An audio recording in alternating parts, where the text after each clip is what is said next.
예, 오늘 이 본문 말씀에 보면 드디어 도망길에서 다시 예루살렘 왕으로 귀환을 하는 그 과정에 또 다른 문제가 발생하고 있는 것을 보게 됩니다.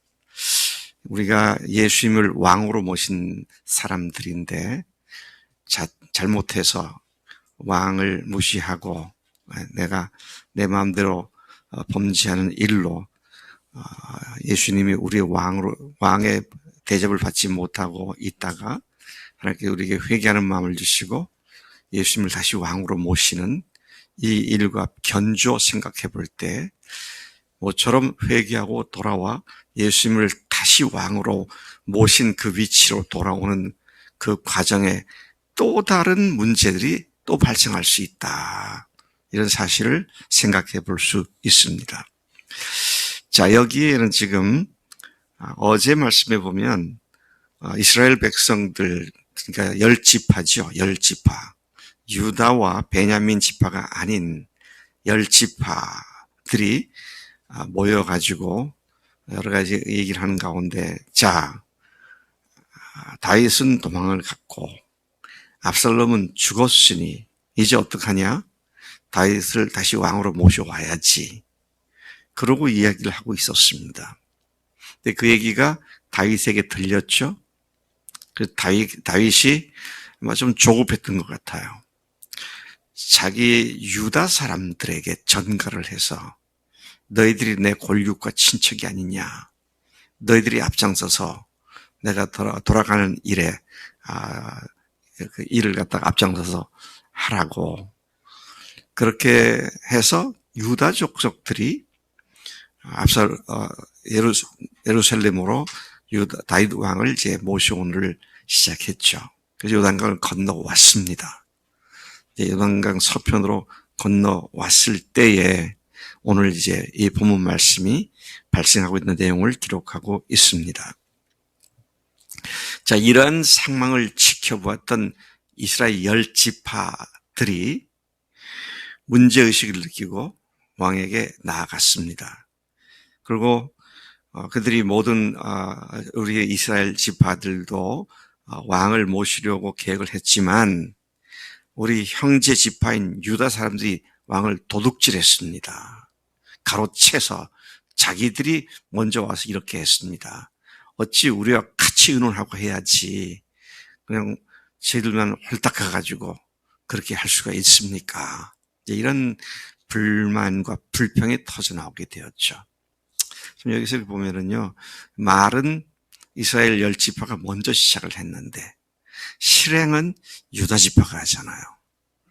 그래서 말은 거창하게 하는데 실제가 행동이 뒤따르지 않거나 늦으면 기선을 다 뺏겨버리는 거죠.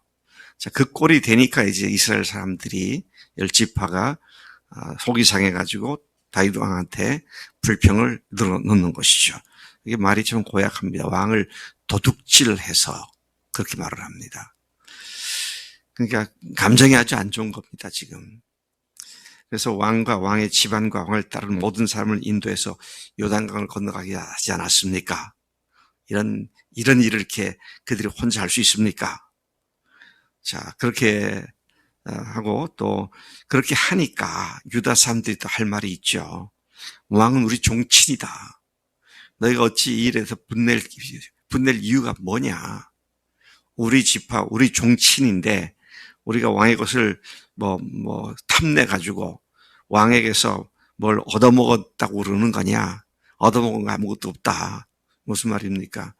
이렇게 공을 세워서 논공 행상에서 10지파들이 제외되고 유다 지파가 다 얻어먹을까봐 그렇게 얘기하는 거냐? 이러면서 싸우죠. 언쟁을 합니다. 자, 그렇게 하니까 이스라엘 지파들이 또 우리에게는 왕에게 열 몫이 있지 않느냐. 너희들은 고작해 유다 지파는 한 지파지만 우리는 열 지파가 아니냐. 그러니 왕을 모시는 일에 우리가 그렇게 빠져가지고 너희들이 다 하고 그게 옳으냐. 이렇게 다시 반론을 얘기를 했지만 유다 지파의 목소리가 더 컸습니다. 그래서 이제 그런 상황 다음 이야기가 전개가 되죠. 제가 여기에서 다시 왕의 잘못을 보게 됩니다. 하나님께서 사람들의 마음을 움직여서 그들 가운데 다시 모셔오자라는 것을 10지파 이스라엘 지파들이 함께 얘기를 하고 있었는데, 다윗이 유다 지파에게 너희들이 와서 빨리 다 데려가라. 자, 이것이 훗날 남북 이스라엘 왕조가 갈라지는 결정적인 문제가 될 수 있었다. 그런 사실을 우리가 보았습니다. 이미 그 전부터 조지문이 있었는데 이런 상황을 여기서 보게 되죠. 그래서 항상 하나님보다 앞서면 문제입니다. 조급해가지고 일을 그르치게 되고, 근데 주님이 하시는 것을 잘 지켜보고 주님이 하시는 때구나, 그때 해야 되는데 우리 마음이 급해서 그냥 말부터 먼저 앞서고 행동부터 먼저 앞서고 이제 이런 잘못을 범하게 되는데, 다윗의 이런 잘못을 우리도 범하지 않아야겠다는 교훈을 삼아야 마땅한 줄 믿습니다. 3절은 그냥 한 구절이 다윗이 돌아와서 왕궁을 지키라고 해서 10명의 후궁들을 별실에 가두고 먹을 것만 주고 그들을 생갑으로 지내게 했다.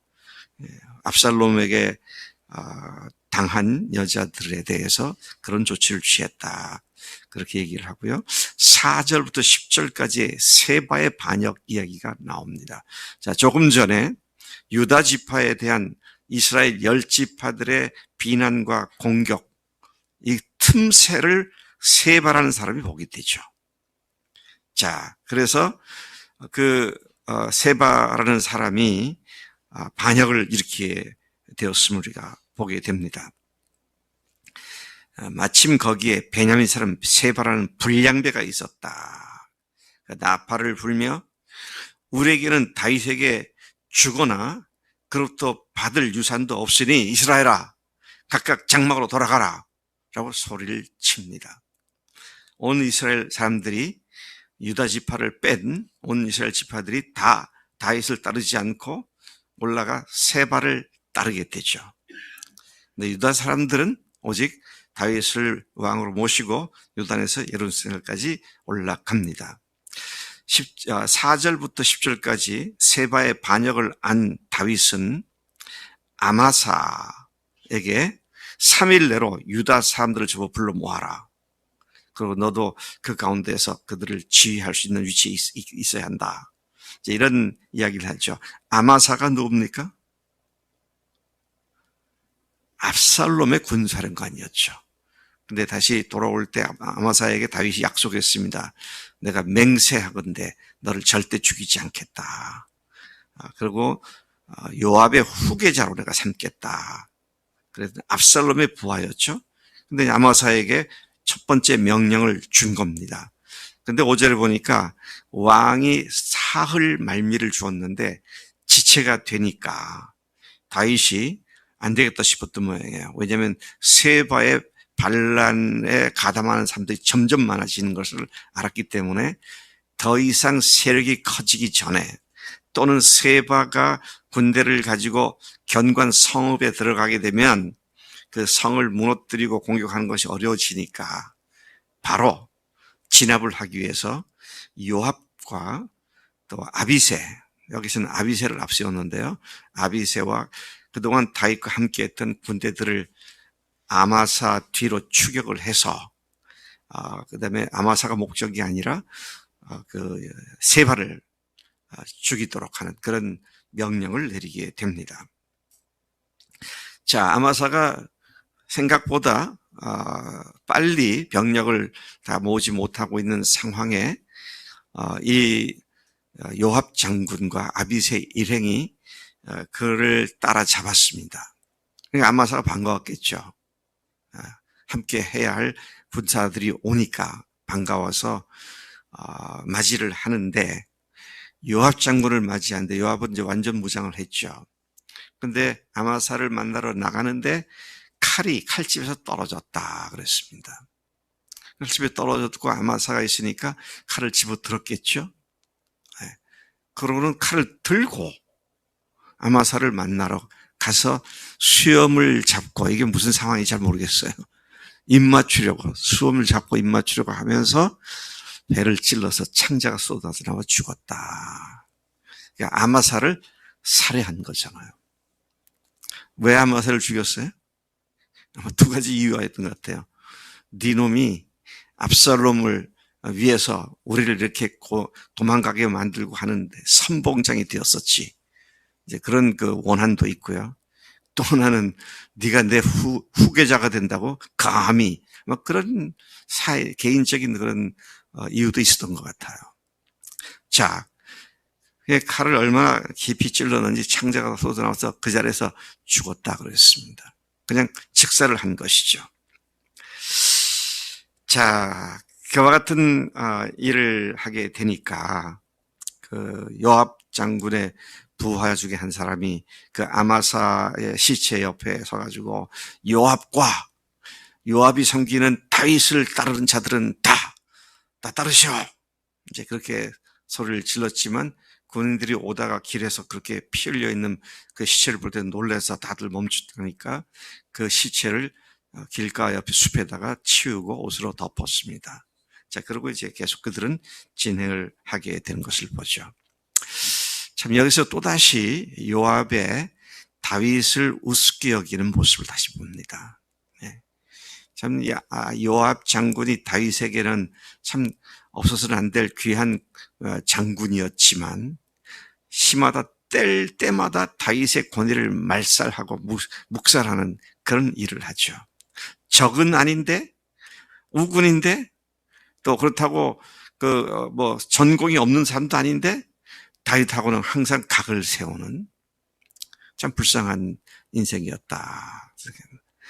우리가 예수님이 주님이라고 얘기를 하는데 주님 앞에 자주 거절을 하고 거부하고 그리고 또 때로는 주님에서 뭔가 또 하기도 하고 그런데 주님과는 늘 각을 세우는 그래서 주님 앞에 온전한 순종을 하지 않고 중요한 실수를 범하고 죄를 범하는 근데 그 죄가 뭡니까? 하나님을 멸시하는 것 내 속에 계신 주님을 무시하는 것 이런 것들이 얼마나 무서운 죄인가 하는 것을 생각하게 됩니다. 오늘 남북이 결국은 거대한 분리를 갖고 오게 하는 그 시발점 우리가 보면서 첫째는 다윗의 조급함이 이를 망칠 수 있었구나라는 사실과 또 그의 연약한 것들 때문에 그를 무시하고 멸시했던 요압의 태도를 통해서 결코 그도 행복하지 못하고 다윗도 그로 말미암아 늘 권위가 무시당하는 이런 비극을 보게 되죠. 우리가 주님 앞에서 주님의 권위를 무시하고 성령님께서 우리 속에서 말씀하실 때 못 들은 척하고 그냥 짓밟아 버리는 이런 못된 요압 같은 우리가 아닌가. 근데 그는 분명히 다윗의 편에 있었습니다. 그런데 끝까지 다윗으로 하여금 마음을 놓지 못하게 만들어서 훗날 솔로몬이 왕위를 이어갈 때 너 저놈 조심해라. 요압 저놈 조심해라. 이렇게 얘기를 하죠. 하나님께서 우리를 그렇게 다른 사람에게 얘기하시면 안 되잖아요.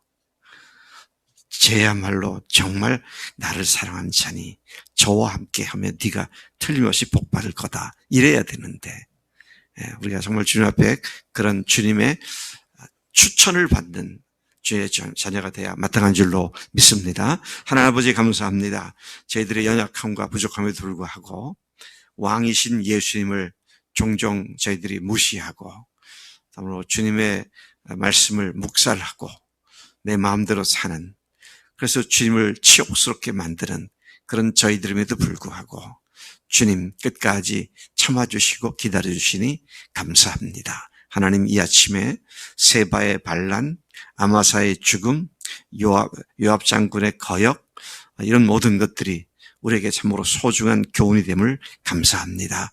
하나님 말씀을 들은 대로 주님을 왕으로 모신 자로서 왕 앞에 절대 복종하고 순종하는 충성스러운 당신의 충신이 되도록 우리를 복 주신 줄로 믿습니다. 그렇게 주님 앞에 살겠습니다. 감사하고 예수님의 이름으로 기도를 쌉나이다. 아멘. 아멘.